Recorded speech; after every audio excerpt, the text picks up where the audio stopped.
नमस्कार, आप देख रहे हैं बोल रहा है मध्य प्रदेश। खबर भोपाल से है। नेमावर हत्याकांड में 9 लोगों पर एफआईआर दर्ज हुई है। सीबीआई ने 9 लोगों को आरोपी बनाया है। देवास के नेमावर में हुई थी 5 लोगों की हत्या। 11 अप्रैल को सीबीआई को यह केस ट्रांसफर हुआ था और अब एफआईआर लिखी गई है। 9 लोगों पर एफआईआर दर्ज की गई है। 9 लोगों के खिलाफ एफआईआर लिखी गई है। सीबीआई ने यानी 9 लोगों को आरोपी बनाया है। यह बहुत स्पष्ट है। 9 लोगों को देवास के नेमावर में 5 लोगों की हत्या हुई थी, उसी मामले में 9 लोगों के खिलाफ एफआईआर दर्ज हो गई है। सत्येंद्र सिंह भदौरिया इसी खबर पर विस्तार से जानकारी देने के लिए हमारे साथ लाइव जुड़े हुए हैं। सत्येंद्र, इस खबर के बारे में हमारे दर्शकों को बताइए।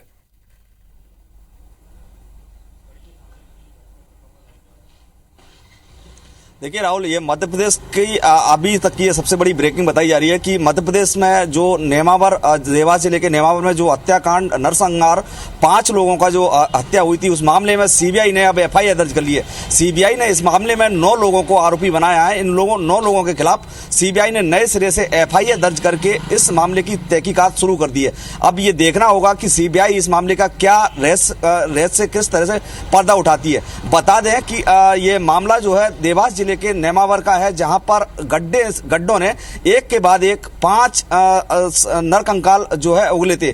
जो जिस लोगों ने हत्या की थी उन्होंने इस शवों को कंकाल बनाने के लिए उसमें नमक और यूरिया मिलाकर डाल दिया गया था, यानी कि साक्ष्य छुपाने का भी आरोप लगाया है। सीबीआई ने इन आरोपियों के खिलाफ साक्ष्य छुपाने का भी एफआईआर दर्ज की है। ये जो हत्या की गई थी, ये प्रेम प्रसंग के चलते की गई थी। इनमें से एक जो लड़की थी मरने वाली, उसकी जो आरोपी है सुरेंद्र करके, उसके खिलाफ उसका प्रेम प्रसंग चल रहा था, लिहाजा उसके चलते उसकी कहीं मंगनी हो गई थी। इस बात की जो है उसको भनक लग गई कि जो प्रेमिका है उसने उसकी जो होने वाली मंगेतर को उसके प्रेम प्रसंग के राज खोल दिए। लिहाजा उसके चलते उसने सुरेंद्र ने अपने साथियों के साथ मिलकर पहले प्रेमिका जो है और उसकी फिर जो बहनें और माता पिता की हत्या करके खेत में करीब 8 फीट गड्ढा खोदकर उसमें दफना दिया था। लिहाजा ये घटना, ये जो परिवार है, 5 परिवार के 5 सदस्य, प्रेम प्रसंग था, ये तो आपने क्लियर कर दिया। ये 9 लोगों के बारे में कोई इंफॉर्मेशन है क्या?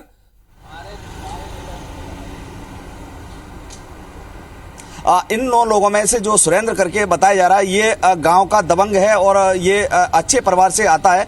ये किसी राजनीतिक पार्टी से भी जुड़ा हुआ है और बजरंग दल का भी संगठन का सदस्य बताया जाता है। लिहाजा ये क्षेत्र जो है आदिवासी बाहुल क्षेत्र आता है। विधानसभा 2018 विधानसभा चुनाव में बीजेपी सरकार को यहाँ करीब 84 में से 34 सीट मिली थी। लिहाजा उसके चलते मुख्यमंत्री शिवराज सिंह चौहान ने जो आगामी विधानसभा चुनाव है 2023, उसको ये आदिवासी बाहुल क्षेत्र को साधने के लिए इस मामले की जो है सीबीआई से जांच कराने की पैरवी की थी। उसके करीब 4 महीने बाद जो है 11 अप्रैल 2022 को, यानी कि पिछले महीने, सीबीआई ने इस मामले में अपनी सहमति दर्ज कराते हुए कल 9 मई को इस मामले में ये नई तरह से एफआईआर दर्ज करके इस मामले की तहकीकात शुरू कर दी है। कहीं ना कहीं देखा जा रहा है 2023 का जो विधानसभा चुनाव है उसको लेकर ये आदिवासी वोटों को साधने के लिए या फिर आदिवासियों को साधने के लिए ये सीबीआई की जो जांच कराने की मांग की गई थी मुख्यमंत्री के द्वारा, उसमें ये सीबीआई ने एफआईआर दर्ज कर लिया। अग्रिम जांच जो है सीबीआई करेगी और सीबीआई को मामले से एफआईआर दर्ज करवाने में पूरे 1 महीने लग गए हैं और कुल 9 आरोपियों के खिलाफ एफआईआर दर्ज की गई है। हमारे संवाददाता अहम जानकारी दे रहे थे। आपका बहुत बहुत शुक्रिया इस जानकारी के लिए। आगे बढ़ते हैं खबरों में। भोपाल से अगली खबर भी है। बीजेपी की मैराथन बैठकों का दौर खत्म हो गया है। 2 दिन तक मैराथन बैठकों का दौर चल रहा था। 28 जिलों के कोर ग्रुप के साथ मंथन हुआ। 10% वोट कैसे बढ़ाया जाए, इस बात को लेकर मंथन हुआ है। बूथ को कैसे मजबूत किया जाए, इस बात को लेकर भारतीय जनता पार्टी में 2 दिन से माथापच्ची हो रही है। सत्ता संगठन में तालमेल पर भी जोर दिया गया है। बैठक में आगामी कार्यों का खाका खींचा गया है। बचे हुए जिला संगठनों की बहुत जल्द बैठक होने वाली है। यानी भारतीय जनता पार्टी तैयार है 2023 इलेक्शन के लिए। मध्य प्रदेश के लिए आज का दिन बेहद अहम रहा। आज सुप्रीम कोर्ट ने मध्य प्रदेश में 3 सालों से अटके लटके पंचायत चुनाव को लेकर अपना फैसला सुना दिया। देश की सबसे बड़ी अदालत ने 2 हफ्ते में पंचायत चुनाव की अधिसूचना जारी करने को कहा है। खास बात यह है कि पंचायत चुनाव बिना ओबीसी आरक्षण के होंगे और देश के सभी राज्यों में यह आदेश लागू होगा। कोर्ट के आदेश के बाद प्रदेश की सियासत बहुत गर्मा गई है।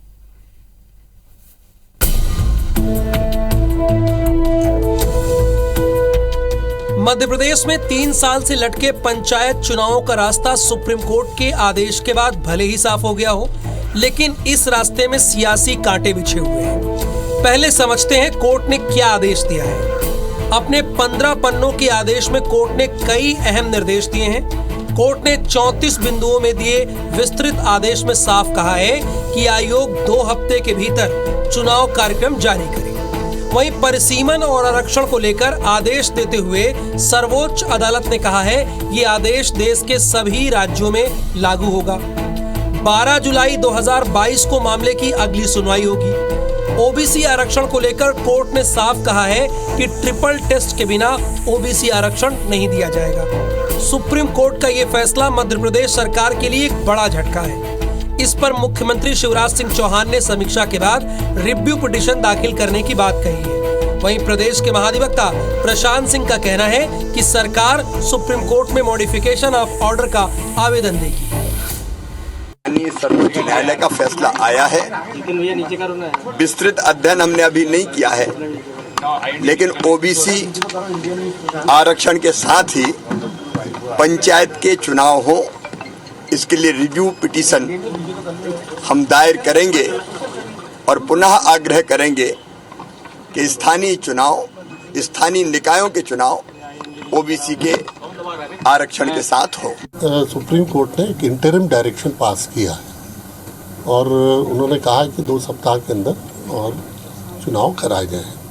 महाराष्ट्र गवर्नमेंट के जो केस की लाइन पे वैसे ही इंटरिम ऑर्डर है और हमारी पिटीशन को फिर 12 जुलाई को फाइनल हियरिंग के लिए रखा है। क्योंकि ये फाइनल ऑर्डर नहीं है, ये इंटरिम ऑर्डर है, तो क्लैरिफिकेशन या मॉडिफिकेशन कुछ आदेश के और स्पष्टीकरण के लिए या उसको मॉडिफाई करने के लिए, तो मॉडिफाई करने का एक आग्रह माननीय सर्वोच्च न्यायालय के समक्ष रखें कि परिसीमन की भी कार्रवाई लगभग पूरी हो गई।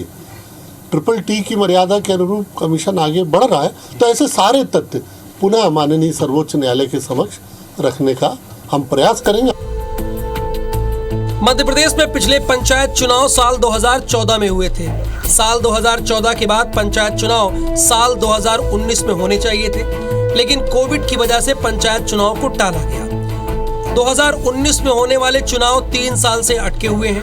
कोर्ट के फैसले का असर है कि 23,000 से ज्यादा ग्राम पंचायतों, 300 से ज्यादा जनपद पंचायतों, 51 जिला पंचायतों, 16 नगर निगमों और 98 नगर पालिका और 264 नगर पंचायतों के चुनाव पर असर पड़ेगा।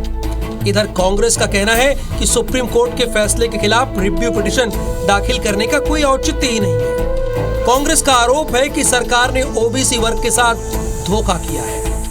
इनको पश्चाताप करना चाहिए इनने जो किया है, और जो ओबीसी के साथ इन्होंने जो एक बार से कुठाराघाती में कहूँगा कि आप समय रहते हुए सुप्रीम कोर्ट जजमेंट को इम्प्लीमेंट नहीं कर रहे हो और आप सोचते हो कि आप अपने मन से कुछ भी कर सकते हो। ऐसा इस देश में नहीं होता, कि हमारे देश में एक संविधान है और हम सब उस संविधान के साथ चलते हैं। हमारे घोषणा पत्र में था, कमलनाथ जी ने वचन दिया था कांग्रेस पार्टी ने कि हमारी सरकार बनेगी, हम आरक्षण लाए, 27% करेंगे। हमने किया। जब 27% आरक्षण हो चुका था, पूरा पंचायतों का आरक्षण हो चुके थे, कार्यक्रम जारी था, फिर भारतीय जनता पार्टी की सरकार को दोबारा सब उसको हटाने का, उसको नष्ट करने का क्या अधिकार था। अगर पुनर्विचार याचिका स्वीकार नहीं हुई तो अब प्रदेश की 23,000 से ज्यादा ग्राम पंचायतों में बैनर पोस्टर लगेंगे, सड़क नाली के निर्माण के वादे होंगे, जनता के पास निकाय प्रतिनिधियों के पिछले कार्यकाल की समीक्षा का मौका होगा।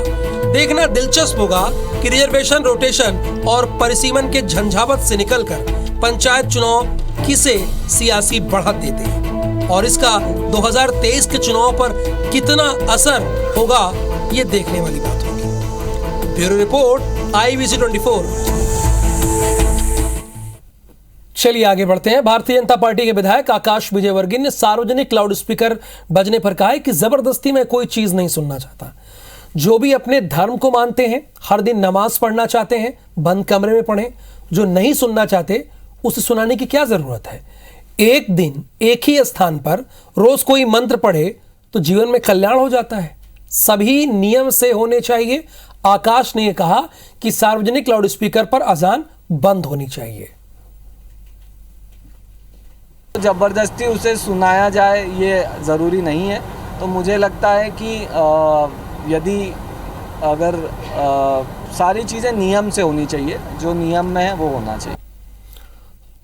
उच्च शिक्षा मंत्री मोहन यादव ने प्रदेश के 16 विश्वविद्यालयों के कुलपतियों के साथ आज बैठक की, जिसमें आने वाले शैक्षणिक सत्र में विश्वविद्यालय में सुविधा और व्यवस्थाओं को बढ़ाने पर चर्चा हुई है। विश्वविद्यालय में अगले 25 साल में सुधार के लिए हर 5 साल में चरणबद्ध तरीके से कार्यक्रम बनाने पर भी चर्चा हुई है। साथ ही इस शैक्षणिक सत्र से सभी विद्यार्थियों को अपने दस्तावेज सुरक्षित करने के लिए ऑनलाइन डिजी लॉकर की सुविधा भी मिलेगी। साथ ही पीपीपी मॉडल के आधार पर कृषि, मेडिकल, पैरामेडिकल के कोर्स भी शुरू करने की योजना है। विक्रम विश्वविद्यालय उज्जैन और रानी दुर्गावती विश्वविद्यालय जबलपुर में सेंटर ऑफ एक्सीलेंस भी बनाए जाएंगे। इसी महीने के आखिरी तक मध्य प्रदेश के 16 ही शासकीय विश्वविद्यालय में हम डिजी लॉकर की सुविधा देने के लिए कल हमने निर्णय लिया है कि हमारे अपने सभी विद्यार्थियों के लिए सभी प्रकार के दस्तावेज के लिए उनको जगह जगह जाके भटकने की जरूरत नहीं है। इंदौर के स्वच्छता मॉडल की तारीफ पूरे देश में हो रही है। अलग अलग प्रदेश के प्रतिनिधिमंडल इंदौर पहुंचकर इस स्वच्छता मॉडल को समझने की कोशिश कर रहे हैं। छत्तीसगढ़ का दल गया था, यह खबर आपने देखी भी थी। अब तेलंगाना से भी प्रतिनिधिमंडल इंदौर पहुंचा हुआ, जिसमें तेलंगाना के कैबिनेट मंत्री, नगर निगम के महापौर और परिषद के सदस्य भी शामिल हैं। टीम ने सफाई संबंधी व्यवस्थाओं के साथ ही 6 तरह के कचरे के सेमीग्रेशन प्लांट का भी जायजा लिया है। प्रतिनिधिमंडल ने यह कहा कि इंदौर मॉडल को वो जल्द ही तेलंगाना में लागू करेंगे। तेलंगाना से हम इंदौर स्मार्ट सिटी देखने के लिए आया। ये सफा, ये क्लीन एंड स्वच्छता बहुत अच्छा है। इसके लिए आपको अवार्ड आया, इधर इंडिया में अवार्ड आया। अच्छा कंट्रोलिंग सिस्टम है। ये सिस्टम भी हम इम्प्लीमेंट करने के लिए पूरे हमारा चेयरमैनों को, मेयरों को इधर लाया। बहुत अच्छा लगा, ये अच्छा चल रहा। ऐसा व्यवस्था पूरा हिंदुस्तान में रहना। पर भोपाल से है, बदमाश की सरेराह हत्या की गई है। चाकू और तलवार से हमला कर हत्या की इस पुरानी रंजिश को लेकर यह वारदात को अंजाम दिया गया है। कोहेफिजा थाना क्षेत्र की यह घटना है। भोपाल में बदमाश की सरेराह हत्या की गई है। सत्येंद्र सिंह भदौरिया इस वक्त हैं। ये ओपन चैलेंज भी है पुलिस को, सत्येंद्र, साफ तौर पर जिस तरह से खुलेआम ये किया गया है।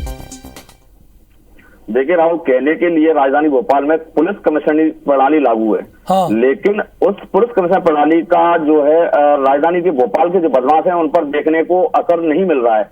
क्योंकि एक दिन पहले जो सरेराह कल एक पेट्रोल पंप मैनेजर था, उसके साथ 2.5 लाख रुपए की लूट हुई। और आज सरेराह एक बदमाश की चाकू और तलवार से गोदकर निर्मम सरेराह हत्या कर दी जाती है। इससे कहीं ना कहीं पुलिस कमिश्नर प्रणाली थी, उस पर सवालिया निशान खड़े होते हैं।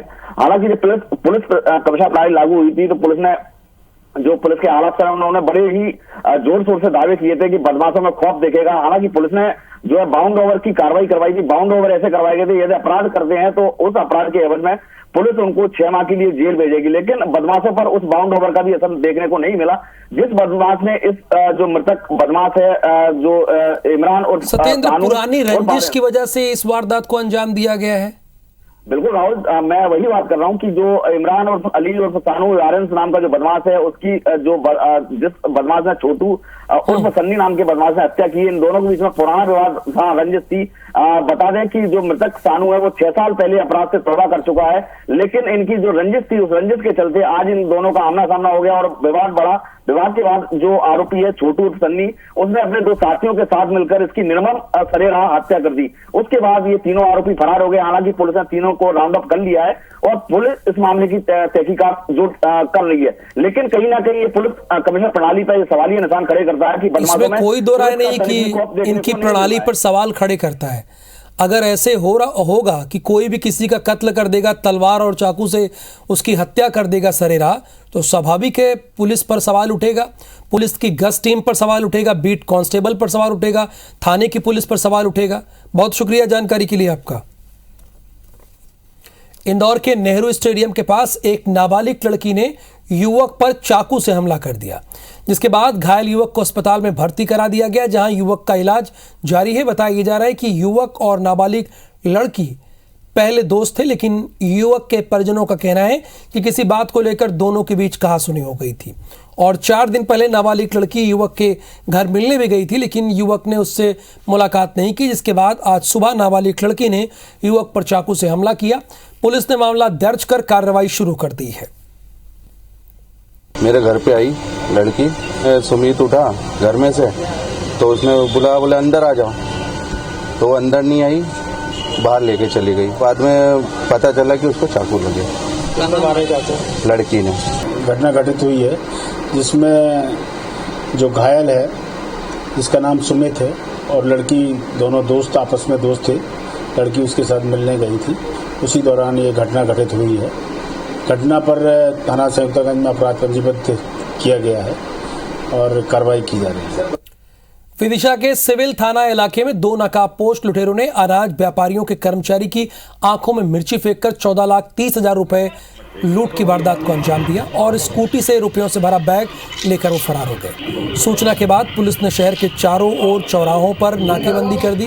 पुलिस सीसीटीवी फुटेज के बिहाफ पर आरोपियों की तलाश कर रही है। आपको ये भी बता दें कि ये वारदात तब हुई जब व्यापारी बैंक से रुपए लेकर निकला था। वारदात के बाद व्यापारी अनाज तिलहन संघ के अध्यक्ष के साथ सिविल लाइन थाना पहुंचे और पुलिस से सुरक्षा की मांग की। इस तरह की हरकत दिन दहाड़े होना कोई सहज काम नहीं है और हम अनाज व्यापारियों की सुरक्षा के लिए और कदम उठाए जाएं और इनको तुरंत गिरफ्तार किया जाए।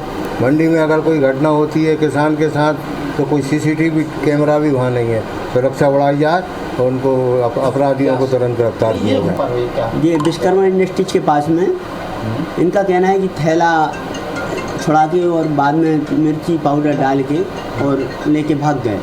कितनी रकम थी उसमें? 14,30,000 रुपये। कितने लोग थे वो?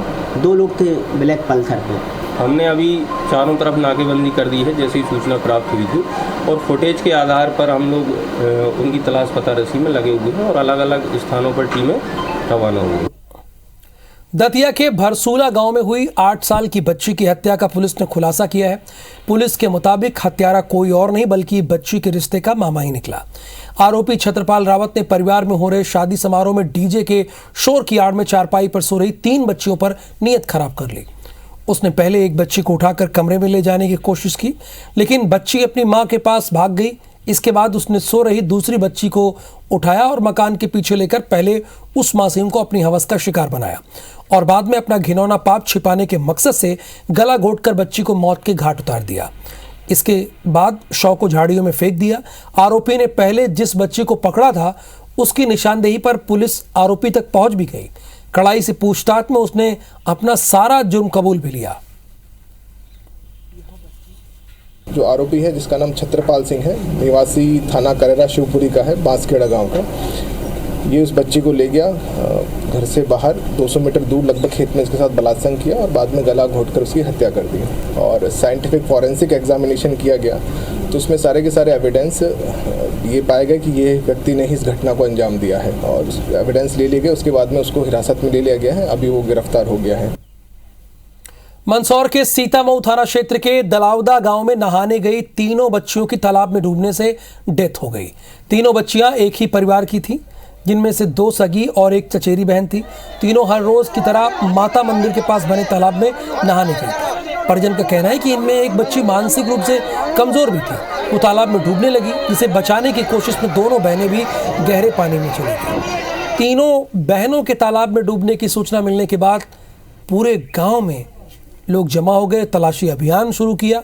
गांव के युवाओं ने आधे घंटे तक तीनों को खोज लिया, लेकिन तीनों मृत हालत में थीं। हादसे के बाद गांव में मातम का माहौल है। जो सामान लेने आ रहा था तो पास में मेरा दोस्त है, उन्होंने मुझे बताई तो मैं दौड़ के तालाब के पास में गया तो वहाँ छोटी छोटी बालिका खड़ी हुई थी। उन बालिका ने मुझे बताया कि वो छोटी जो बालिका थी, मेरी जो छोटी बहन थी, उसकी मानसिक रूप से थोड़ी सी ऐसी थी, तो वो तालाब के पास में चली गई, नहाने गई थी सब, तो पास में चली गई तो अंदर चली गई वो, तो उसको बचाने के चक्कर में 2 बहनें भी अंदर चली गई। सुबह नहाने के लिए ग्राम दलावदा के एक तालाब में गई थी, रोज ही की तरह नहाने गई थी। चूँकि पहले एक जो सबसे छोटी सिस्टर है वो नहाने गई, जो मेंटली थोड़ी सी डिस्टर्ब है, उसको बचाने के लिए अन्य 2 बहनें गई जो पानी में डूब गई, जहां शव को पानी से तालाब में से निकालकर पोस्टमार्टम के लिए सीतामऊ अस्पताल लाया गया।